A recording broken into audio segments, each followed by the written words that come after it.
Friends, स्वागत है आप सभी का। बहुत लंबे टाइम बाद आज छोटा सा एक ब्लॉग बनाऊंगी और हम लोग अभी निकल रहे हैं मंदिर। नवमी का कन्या भोज हो गया है और पंडित जी बुलाए हैं हम लोग को भी, तो आज से हम लोग प्रसाद खा सकते हैं, मतलब पूजा भी कल से कर सकते हैं। तो चलिए आज आप लोग को दिखाती हूँ मंदिर का नहीं, दुर्गा माता का दर्शन कराती हूँ।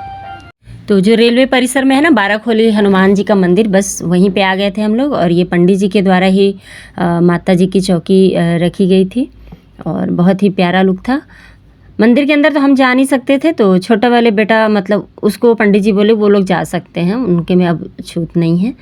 तो हम लोग अभी 1.25 महीने मंदिर नहीं जाना है, तो इसलिए हम लोग नहीं गए। लेकिन वीडियो वो बनाया और इतने मतलब छोटा सा रूम था और इतने सारे जोत थे ना कि उसकी गर्मी इतनी ज़्यादा थी, बता रहा था बेटा गर्मी बहुत ज़्यादा थी, मैंने एग्जॉस्ट लगे हुए थे फिर भी।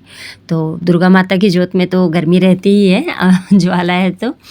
तो यहाँ पे बस दुर्गा जी के दर्शन किए हम लोग और उसके बाद फिर भंडारा का प्रसाद हम लोग लिए थे। मंदिर के जो परिसर है ना उससे बाहर पंडाल लगा था, बस वहाँ बैठ के हम लोग भोग खाए और उसके बाद घर आ गए थे। और शाम हो गई थी, उसके बाद फिर प्लान हुआ कि कहीं तो घूम के आ जाएं। तो मंदिर के अंदर तो जा नहीं सकते थे, पंडाल के अंदर, तो बस कार से ही बैठे बैठे बाहर से ही दर्शन कर रहे थे। और बहुत ही प्यारी प्यारी झांकियाँ और जो माता की जो चौकी सजी थी ना, बहुत ही सुंदर सुंदर अलग अलग थीम पे मतलब रखी हुई थी ना, तो बहुत ही अच्छा लग रहा था। और साथ के साथ भंडारे भी बट रहे थे। हम लोग शाम में ही खाए थे, इसलिए भूख लगी नहीं थी, इसलिए भंडारा नहीं लिए। पर हाँ, पतिदेव को बहुत पसंद है ये खिचड़ी का भोग, लेकिन इतनी ज़्यादा भीड़ थी ना कि कार को रोक भी नहीं पा रहे थे उस जगह पे जहाँ भंडारा बट रहा था, तो इसलिए भंडारे तो हम लोग लिए नहीं, बस ऐसे ही दर्शन कर रहे थे। और ये यहाँ पे एक दुर्गा जी की मतलब मूर्ति थी, तो कलकत्ता से जो कलकत्ता का जो लुक होता है ना, बस वो वाले लुक में थी वाली मूर्ति। और ये मंदिर में ये जो दुर्गा जी की जो थीम था ना, वो मुझे समझ में नहीं आया। तो अगर आप लोग को पता होगा तो कमेंट करके ज़रूर बताना कि कौन से थीम पे ये वाली मूर्ति मतलब रखी हुई थी चौकी दुर्गा जी की। और यहाँ पे सजावट लाइट कमाल का था यार, मैं तो बिल्कुल देख रही थी तो इतना मतलब आंखें बिल्कुल नीचे नहीं पड़ रही थी, बस लाइट्स में भी जा रही थी। पूरा लाइट का ही खेल था, पता था, मगर फिर भी इतनी मतलब इतना अच्छा डेकोरेशन किए थे ना ये लोग बिलासपुर में ना, बहुत अच्छे और सबसे जो अच्छा मुझे लगा था ये वाला था। शायद मैं कैमरे में इतने अच्छे से कवर नहीं कर पाई क्योंकि कार में ही बैठे थे हम लोग, भीड़ बहुत ज़्यादा थी, कार रोक नहीं पा रहे थे, तो उसी से बस मैं वीडियो बना रही थी। मगर इसको ना सामने से देखने से बहुत ही अच्छा लुक था, पूरा मिरर का इसमें वर्क था जो आजकल ट्रेंड में है। और फिर ये यहाँ पे वापस से लाइटिंग और कपड़ों का जो था उसमें बना हुआ था माता का ये चौकी। और यहाँ की जो मूर्ति थी बहुत ही प्यारी लग रही थी। थोड़ा धीरे धीरे हम लोग चला रहे थे गाड़ी ताकि दर्शन भी होते जाए और मतलब बुरा भी ना लगे। और ये यहाँ पे गुलाबी दरबार दुर्गा जी का, ओए होए क्या कहने, मतलब बिल्कुल देख के ना एकदम आंखों को जो ठंडक मिलती है ना, बस वही वाला चीज़ यहाँ पे मिल रहा था। शायद आप लोगों को वीडियो में इतने अच्छे से नहीं मैं दिखा पा रही हूँ, लेकिन रियल में। और यहाँ पे ना सबसे पहले अच्छी बात, हंसता हुआ चेहरा दुर्गा जी का देखने को मिला हम लोग को।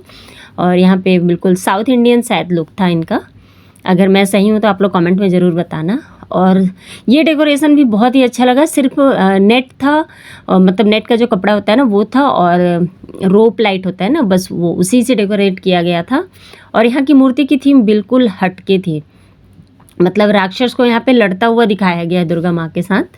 और ये यहाँ पे पूरा रूट डेकोर से मतलब सजाया गया था इसको, थोड़ा सा कपड़ों का हेल्प लिया गया था। और यहाँ पे आइस लुक दिया गया था, मैंने ठंडा इलाका जैसा होता है ना उस तरह का लुक दिया गया था, बहुत ही बेहतरीन लगा। ये वाले थीम को मैं कभी मतलब अपने घर में भी ज़रूर गणेश जी के साथ ट्राई करना चाहूँगी अगर मौका मिलेगा तो। और यहाँ पे रावण भी सज के तैयार हो गए थे क्योंकि नवमी था, कल दशहरा है। तो हाँ, थोड़ा सा ये वीडियो आप लोग तक लेट पहुंच रहा है क्योंकि मैं एडिटिंग ही नहीं कर पाई थी।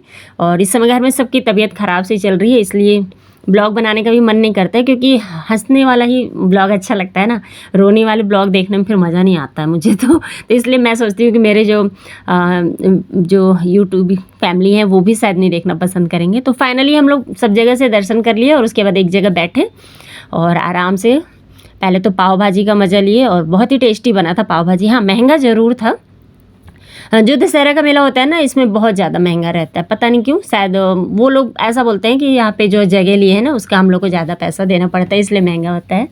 और आयुष भी दबा के चाउमीन खा रहा था, हम लोग चाउमीन नहीं खाए, मम्मी मंचूरियन खाई और मैं और छोटू मोमोज़ खाए थे, क्योंकि हम लोग पहले से ठान के गए थे कि मोमोज़ ही खाना है, क्योंकि काफ़ी दिनों से लहसुन प्याज और तीखा नहीं खा रहे थे ना। वीडियो एंड करने से आप लोग से एक मतलब खास बात कहूँगी। खास बात ये कि चैनल पे अगर नया है तो सब्सक्राइब कर लीजिएगा और वीडियो को लाइक करना मत भूलिएगा। तो बस लास्ट में हम लोग सब कुछ खाए और लास्ट में मैं और आयुष चाट खाने के लिए थे और एक चम्मच खाने के बाद मुंह का स्वाद बिगड़ गया हम लोग का, यानी फाइनली पोपट हो गया था। और बाकी चाट तो हम लोग फिर वापस दे दिए थे, उसके पैसे भी उसने नहीं लिए। और उसके बाद पतिदेव आइसक्रीम खाए और हम लोग आइसक्रीम खा नहीं सकते थे क्योंकि दोनों बच्चों को खांसी थी और मम्मी और मैं डर के मारे नहीं खाए, बस पतिदेव अकेले खाए। तो चलिए फिर मिलूंगी नए वीडियो में, तब तक के लिए बाय बाय दोस्तों।